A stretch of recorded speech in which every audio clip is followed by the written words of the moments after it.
Swedish with Joanna, a podcast for beginners. Hello everyone and welcome back. I hope you're doing well today. In today's episode we continue our December special series. A deeper look into Swedish traditions, their forgotten origins and the stories behind them. Today's theme is the julbord. Julbord. The Christmas table. Most people think of the julbord as food, family, and holiday atmosphere. But this tradition has roots that reach far, far deeper.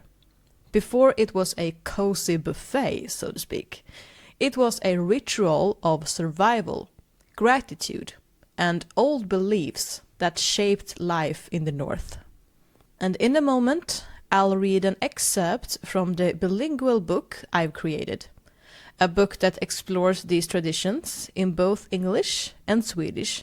But first, let's step into the history.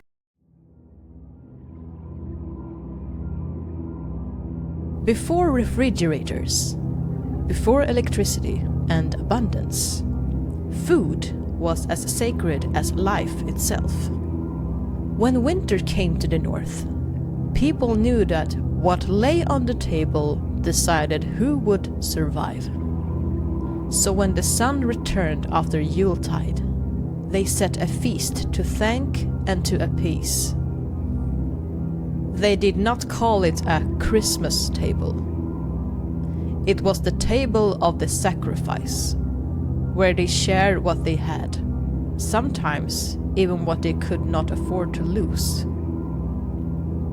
Blood from sacrificed animals was sprinkled on the ground, and the meat placed on the fire as a gift to the gods.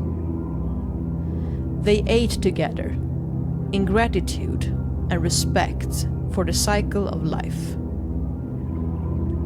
When Christianity took over, the sacrifice became symbolic. But the feast remained and grew. In manors and farmhouses, tables were set with everything one could afford. Salted fish, meat, porridge, bread, and beer. People ate until the fire died down. But today, 1,000 years later, our Christmas table looks completely different. I'll stop there, as I don't want to spoil everything. But that's pretty much half of the story, and you'll find the rest in the bilingual book on Patreon if you want to read the rest, of course. The julbord we know today might feel familiar, warm, social and modern, but behind it lies a much older tradition shaped by fear, darkness, survival and community. And maybe that's why this tradition still feels powerful for so many people. It carries echoes of what came before. Just a little information about the bilingual book, and I'm sorry if I haven't mentioned this earlier.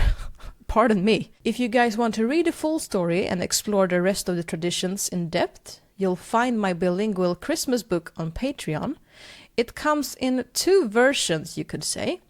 One fully in English and one fully in Swedish.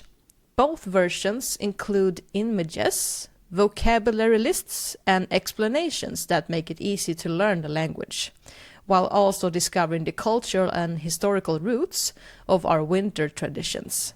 It's designed like a learning book, you could say, something you can read, study and come back to. With that said, it's time to wrap up today's episode, guys. Thank you so much for tuning in today.